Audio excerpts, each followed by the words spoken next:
চট্টগ্রামকে স্বাস্থ্যকর শহরে রূপান্তর করতে শহীদ জিয়ার গণমুখী উন্নয়ন দর্শন বাস্তবায়ন করতে হবে বললেন সিটি মেয়র। এবং টেকনাফের বাহারছড়া থেকে 50,000 পিস ইয়াবা সহ একজন গ্রেফতার।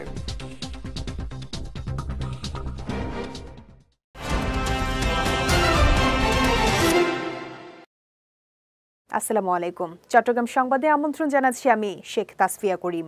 শুনছিলেন শিরোনাম, এবারে বিস্তারিত। চট্টগ্রামকে সবুজ, পরিচ্ছন্ন ও স্বাস্থ্যকর শহরে রূপান্তর করতে শহীদ জিয়াউর রহমানের গণমুখী উন্নয়ন দর্শন বাস্তবায়ন করতে হবে বলে মন্তব্য করেছেন চট্টগ্রাম সিটি কর্পোরেশনের মেয়র ডাক্তার শাহাদাত হোসেন। সকালে স্বাধীনতা যুদ্ধের স্মৃতি সম্বলিত 16 শহর 2 নম্বর গেটে স্থাপিত ঐতিহাসিক বিপ্লব উদ্যানকে আধুনিকীকরণ প্রকল্পের উদ্বোধন অনুষ্ঠানে তিনি এ মন্তব্য করেন। বলেন, সিটি কর্পোরেশন জনগণকে সম্পৃক্ত করার কাজ করছে। প্রতিটি ওয়ার্ডে গিয়ে জলাবদ্ধতা নিরসনে কাজ করায় দৃশ্যমান অগ্রগতি হয়েছে বলেও মন্তব্য করেন তিনি। এ সময় চট্টগ্রাম মহানগর বিএনপির সাবেক যুগ্ম আহ্বায়ক ইয়াসিন চৌধুরী লিটন, মহানগর বিএনপির সদস্য কামরুল ইসলাম, সাবেক শিল্প বিষয়ক সম্পাদক শহীদুল ইসলাম শহীদ সহ বিএনপির নেতাকর্মীরা উপস্থিত ছিলেন। কালুরঘাট বেতার কেন্দ্র থেকে উনি ঘোষণা দিয়েছিলেন, I major Zia do hereby proclaim the independence of Bangladesh. আমি বাংলাদেশের স্বাধীনতা ঘোষণা করছি। কাজে এই যে ওনার মুক্তিযুদ্ধের সূচনা, পাশাপাশি স্বাধীনতার ঘোষণা, সব মিলিয়ে এই বিপ্লব উদ্যানের ভূমিকা আমাদেরকে জাতির কাছে তুলে ধরতে হবে। টেকনাফের বাহারছড়া ইউনিয়নে বিশেষ অভিযান চালিয়ে 50,000 পিস ইয়াবাসহ বাঘগোনা ফিশিং ট্রলার মালিক সমিতির সভাপতি হানিফকে গ্রেফতার করেছে মাদকদ্রব্য নিয়ন্ত্রণ অধিদপ্তর। আজ ইউনিয়নের নোয়াখালীপাড়া এলাকায় অভিযান চালিয়ে তাকে গ্রেফতার করা হয়। অভিযান পরিচালনা করেন টেকনাফ মাদকদ্রব্য নিয়ন্ত্রণ অধিদপ্তরের সহকারী পরিচালক মোহাম্মদ সিরাজুল মোস্তফা। তিনি জানান, মঙ্গলবার মধ্যরাতে প্রায় 8 ঘণ্টা অভিযান চালিয়ে ইয়াবাসহ হানিফকে গ্রেফতার করা হয়। গ্রেফতারকৃত হানিফ নোয়াখালীপাড়ার মাদক পাচারকারী চক্রের অন্যতম সদস্য।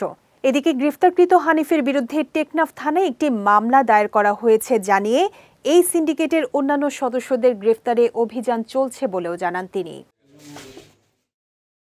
পবিত্র ঈদুল আজহাকে সামনে রেখে সীমান্তে অবৈধ অনুপ্রবেশ ও চোরাচালান রোধে খাগড়াছড়ির রামগড় ও ফটিকছড়ি সীমান্তে বিশেষ নিরাপত্তা জোরদার করেছে 43 বিজিবি রামগড় জোন। সকালে সীমান্তের বিভিন্ন টহল ফাঁড়ি পরিদর্শন শেষে সাংবাদিকদের এ তথ্য নিশ্চিত করেন 43 বিজিবির অধিনায়ক লেফটেন্যান্ট কর্নেল মোহাম্মদ আহসানুল ইসলাম। তিনি জানান, ঈদুল আজহাকে সামনে রেখে রামগড় জোনের দায়িত্বপূর্ণ এলাকায় সর্বোচ্চ সতর্কতা নিরাপত্তা ব্যবস্থা গ্রহণ করেছে রামগড় 43 বিজিবি। এছাড়াও সব ধরনের চোরাচালান, পুশিন এবং অবৈধ চামড়া পাচার রোধে কঠোর অবস্থানের কথাও জানান এ বিজিবি কর্মকর্তা। ইদানিং একটা পুশিনের একটা সম্ভাবনা আছে। এটার ব্যাপারে আমাদের যে প্রতিপক্ষ যে ব্যাটালিয়নগুলো আছে বিএসএফ এর, তাদেরকে আমরা বিভিন্ন পর্যায়ে কড়া ভাষায় প্রতিবাদ জানিয়েছি। আমরা বিজিবি সতর্ক অবস্থায় আছি। যে কোনো মূল্যে আমরা আমাদের এই রামগড়ের দায়িত্বপূর্ণ যে এলাকা আছে, এখানে আমরা পুশিনগুলা প্রতিরোধ করব। রাঙামাটির লংদুতে আসন্ন ঈদুল আজহাকে কেন্দ্র করে আইন শৃঙ্খলা রক্ষার পাশাপাশি সীমান্ত দিয়ে চোরাচালান রোধে তৎপর রয়েছে 37 রাজনগর বিজিবি। ইতোমধ্যে বিভিন্ন গুরুত্বপূর্ণ স্থানে বিজিবির টহল বৃদ্ধি করা হয়েছে বলে জানিয়েছেন Rajnagar zone commander lieutenant colonel Nahid Hasan. একইভাবে ঈদের পর কোরবানির চামড়া যাতে সীমান্ত দিয়ে পাচার হতে না পারে, সেজন্য বিজিবি সর্বোচ্চ সতর্ক অবস্থায় রয়েছে বলেও জানিয়েছেন তিনি। ঈদুল আজহা উপলক্ষে রাঙামাটির রাজবাড়ী ঘাটে সাঁতার কেটে কাপ্তাই হ্রদ পার হতে গিয়ে নিখোঁজ স্কুল ছাত্র দীপেন চাকমার মরদেহ উদ্ধার করা হয়েছে। দুপুরে রাজবাড়ী সংলগ্ন এলাকায় ফায়ার সার্ভিসের ডুবুরি দল অভিযান চালিয়ে তার মরদেহ উদ্ধার করে। এর আগে গতকাল সকালে রাঙামাটি শহরের রাজবাড়ী ঘাট এলাকায় সাঁতার কেটে কাপ্তাই হ্রদ পার হতে গিয়ে নিখোঁজ হন দীপেন। পরে ডুবুরি দল হ্রদে অভিযান চালালেও তাকে উদ্ধার করা যায়নি। নিহত দীপেন রাঙামাটি সরকারি উচ্চ বিদ্যালয়ের 10ম শ্রেণীর শিক্ষার্থী ছিল। রাঙামাটির কাপ্তাই হ্রদের পানি আর পাহাড়ি পথে জমে উঠেছে কোরবানির পশুর হাট। শহরের একমাত্র হাটটি এখন শুধু স্থলে নয়, কাপ্তাই হ্রদের জলেও বসেছে, যেখানে ইঞ্জিন চালিত নৌকা ও বোটে করে পাহাড়ি দুর্গম অঞ্চল থেকে আনা হচ্ছে গরু, যা হাটের পাশাপাশি বিক্রি হচ্ছে সরাসরি হ্রদের পানিতে দাঁড়িয়ে থাকা বোটেই। এদিকে পশুর হাটে বিভিন্ন জাতের গরু তোলা হলেও নজর কাড়ছে পাহাড়ি জাতের গরু।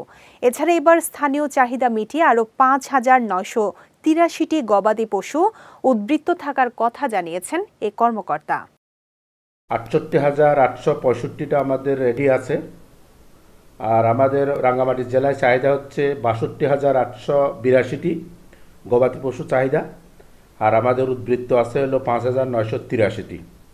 এর পাশাপাশি আমাদের ১৯টা হাট, যে জেলায় ১৯টা হাট বসবে, এই হাটে আমাদের ১৯টা মেডিকেল টিম থাকবে এবং 2টা আমাদের মনিটরিং টিম থাকবে। আর প্রত্যেকটা মেডিকেল টিমে আমাদের উপসহকারী প্রাণী সম্পদ কর্মকর্তা থাকবে। গত বছর তুলনায় এই বছর একটু বেশি, কেন এখন বাইরের গরু এখানে আসে না। গতবারের তুলনায় এবারে আমি বলবো গরু অনুযায়ী গরুর দামটা সাশ্রয় আছে। কক্সবাজারের কলাতলী সুগন্ধা এলাকায় ২০০ কোটি টাকা মূল্যের ২ একর ৩০% সরকারি জমি দখল করে অবৈধভাবে গড়ে তোলা স্থাপনা উচ্ছেদ করেছে প্রশাসন। গতকাল কক্সবাজার জেলা প্রশাসন, উন্নয়ন কর্তৃপক্ষ, দুর্নীতি দমন কমিশন ও পৌরসভার যৌথ নেতৃত্বে এই উচ্ছেদ অভিযান চালানো হয়। কক্সবাজার সদর উপজেলা সহকারী কমিশনার শারমিন সুলতানা জানান, ওবায়দুল হাসান নামে এক মুক্তিযোদ্ধা প্রজন্ম লীগের নেতার নেতৃত্বে একটি চক্র ভুয়া খতিয়ান দেখিয়ে ২০০ কোটি টাকার সরকারি জমি দখল করে অবৈধ মার্কেট নির্মাণ করে যাচ্ছিল। পরে আদালতের নির্দেশে উচ্ছেদ অভিযান চালিয়ে এসব অবৈধ স্থাপনা উচ্ছেদ করা হয়। এ সময় নির্বাহী ম্যাজিস্ট্রেট সানজিদা সুলতানা, সদর উপজেলা নির্বাহী কর্মকর্তা নীলুফার ইয়াসমিন চৌধুরী সহ অনেকে উপস্থিত ছিলেন। মিয়ানমার থেকে বাংলাদেশে পাচারকালে একটি মহিষ, ২ রাউন্ড তাজা গোলা, মিয়ানমার ও বাংলাদেশি মুদ্রাসহ ৭ পাচারকারীকে আটক করেছে কোস্টগার্ড। গতরাতে কোস্টগার্ড মিডিয়া কর্মকর্তা লেফটেন্যান্ট কমান্ডার হারুনুর রশিদ এ তথ্য নিশ্চিত করেন। তিনি জানান, গতকাল কক্সবাজারের টেকনাফ থানার শাহপরীর দ্বীপের গোড়ারচর সংলগ্ন সমুদ্র এলাকায় সন্দেহজনক একটি ইঞ্জিন চালিত নৌকায় অভিযান চালিয়ে ৭ পাচারকারী সহ এসব মালামাল জব্দ করা হয়। পরে জব্দকৃত মালামাল সহ আটককৃতদের টেকনাফ মডেল থানায় এবং জব্দকৃত মহিষ টেকনাফ কাস্টমসের কাছে হস্তান্তর করা হয়। এদিকে সীমান্তে চোরাচালান রোধে কোস্টগার্ডের এই ধরনের অভিযান ভবিষ্যতেও অব্যাহত থাকবে বলে জানিয়েছে কোস্টগার্ড। কক্সবাজারের চকরিয়ায় অবৈধ বালু উত্তোলনের সময় মেশিন ও পাইপ জব্দ করেছে ভ্রাম্যমাণ আদালত। গতকাল উপজেলার ফুলছড়ি ছড়াখালে অভিযান চালিয়ে এসব জব্দ করা হয়।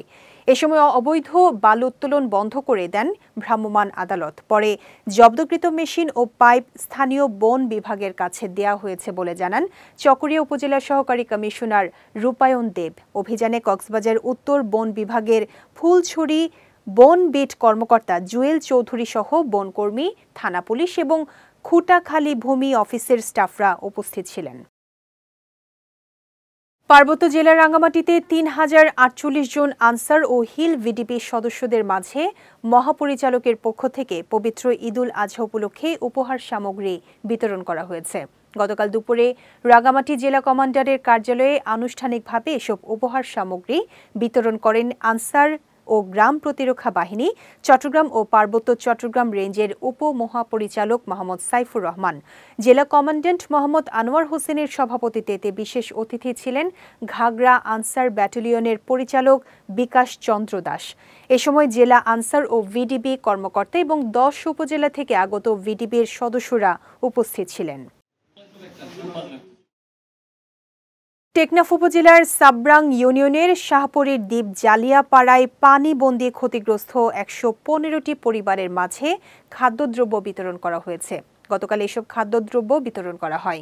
এ সময় প্রধান অতিথি ছিলেন উপজেলা নির্বাহী কর্মকর্তা শেখ এহসান উদ্দিন। এ সময় উপস্থিত ছিলেন সাবরাং ইউনিয়ন পরিষদ প্রশাসক মোহাম্মদ দেলোয়ার হোসেন সহ ওয়ার্ড মেম্বার আব্দুস সালাম। খাদ্যদ্রব্য বিতরণ শেষে শাহপরীর দ্বীপ জালিয়াপাড়া সরকারি প্রাথমিক বিদ্যালয় পরিদর্শন করেন উপজেলা নির্বাহী কর্মকর্তা ও উপজেলা পরিষদ প্রশাসক। চট্টগ্রামে আমদানি করা বিপুল পরিমাণ নকল মোটর পার্টস জব্দ করেছে ডবলমুরিং থানা পুলিশ। গতকাল নগরীর দেওয়ানহাট এলাকার হোসেন মোটরসের নাম ব্যবহার করে একটি চক্র নকল গাড়ির পার্টস বিক্রি করছে এমন সংবাদের ভিত্তিতে অভিযান চালিয়ে এসব অবৈধ মালামাল জব্দ করা হয়। পুলিশ জানায় একই এলাকার মোহাম্মদ সাইদুল আলম চীন থেকে এমকে ব্র্যান্ডের গাড়ির ব্রেক প্যাড আমদানি করে হোসেন মোটরসের নকল লোগো এবং হলোগ্রাম ব্যবহার করে বাজারজাত করে আসছিল। এ সময় চায়নায় তৈরি এই নকল মালামালের আনুমানিক বাজার মূল্য ৬০ লাখ টাকা বলেও জানিয়েছে পুলিশ। এদিকে হোসাইন মোটরসের ম্যানেজার মোহাম্মদ ফেরদৌস সহ অন্যান্যরা এই ধরনের প্রতারকদের বিরুদ্ধে শাস্তির দাবি জানান। অসাম্প্রদায়িক চেতনায় মিলিত হোক সকল প্রাণ স্লোগানে চট্টগ্রামে অদিতি সঙ্গীত নিকেতনের ২ যুগপূর্তি অনুষ্ঠান সম্পন্ন হয়েছে। গতকাল জেলা শিল্পকলা একাডেমি মিলনায়তনে এর আয়োজন করা হয়। অনুষ্ঠানে আবৃত্তি, দলীয় সঙ্গীত, দলীয় নৃত্য, যন্ত্রসঙ্গীত ও একক সঙ্গীত সহ বার্ষিক মূল্যায়নের সনদপত্র ও পুরস্কার বিতরণ করা হয়। এ সময়ে অদিতি একদিন সারা দেশের একটি সুনামধন্য সঙ্গীত প্রতিষ্ঠানে রূপ নেবে বলে আশা প্রকাশ করেন বক্তারা। গীতিকার রাখাল চন্দ্র দাসের সভাপতিত্বে অনুষ্ঠানে অদিতির সহকারী পরিচালক অপর্ণা দত্ত শুভেচ্ছা, কবি ও সাংবাদিক ওমর কায়সার সহ অনেকে উপস্থিত ছিলেন। চট্টগ্রাম সংবাদ শেষ করার আগে শিরোনামগুলো দেখে নিচ্ছি আরও একবার।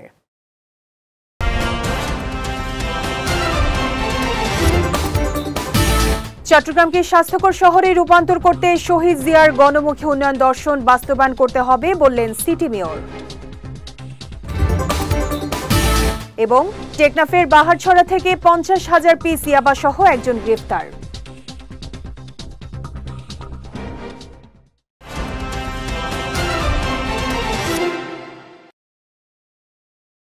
চট্টগ্রাম সংবাদ শেষে আজকের মতো আমি শেখ তাসফিয়া করিম আপনাদের কাছ থেকে বিদায় নিচ্ছি। রাত ৯টায় আমাদের পরবর্তী বিজয় রাতের সংবাদ দেখার আমন্ত্রণ রইল। এছাড়াও আজকের চট্টগ্রাম সংবাদের ভিডিও দেখতে পারেন আমাদের ইউটিউব এবং ফেসবুক পেজে।